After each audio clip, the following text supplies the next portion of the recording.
വെള്ളാപ്പള്ളി ചിലത് പറഞ്ഞു. കേട്ട പാതി കേൾക്കാത്ത പാതി പൊട്ടിത്തെറിക്കുകയാണ് രാഷ്ട്രീയ കേരളം. താൻ ജീവിക്കുന്നത് ഈഴവ സമുദായത്തിന്റെ ഉന്നമനത്തിന് വേണ്ടിയാണെന്ന് വെള്ളാപ്പള്ളി നടേശൻ പറഞ്ഞിട്ടുള്ളത് ഇരുട്ടിന്റെ മറപറ്റിയല്ല, നല്ല പകൽ വെളിച്ചത്തിൽ നാലാളുടെ മുന്നിലാണ്.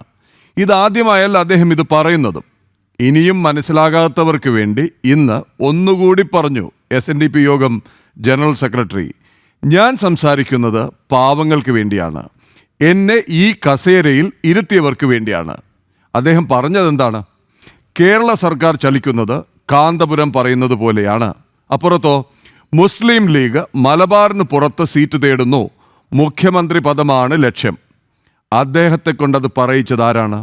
സ്കൂൾ യൂണിഫോമും സൂംബ ഡാൻസും സ്കൂൾ സമയമാറ്റവും അടക്കമുള്ള വിഷയങ്ങളിൽ മുസ്ലിം സംഘടനകളുടെ വിരട്ടലിൽ വഴങ്ങിയ സർക്കാരല്ലേ?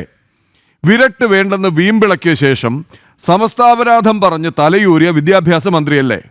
വെള്ളാപ്പള്ളി പറയുന്നത് പച്ച വർഗീയതയാണെന്നാണ് വിമർശനം. പറയുന്നത് ആരാണ്? ഇന്ത്യൻ യൂണിയൻ മുസ്ലിം ലീഗ് നേതാവ് PK കുഞ്ഞാലിക്കുട്ടി, പാർട്ടി മുഖപത്രം ചന്ദ്രിക, സുന്നി യുവജന സംഘം. VD സതീശൻ പറയുന്നത് ഇത് പിണറായി പറഞ്ഞു പറയിക്കുന്നതാണെന്നാണ്. CPM ഇതുവരെ വെള്ളാപ്പള്ളിയുടെ പേര് പറഞ്ഞ് വിമർശിച്ചിട്ടില്ല, പകരം ഒരു ഉപദേശമാണ്.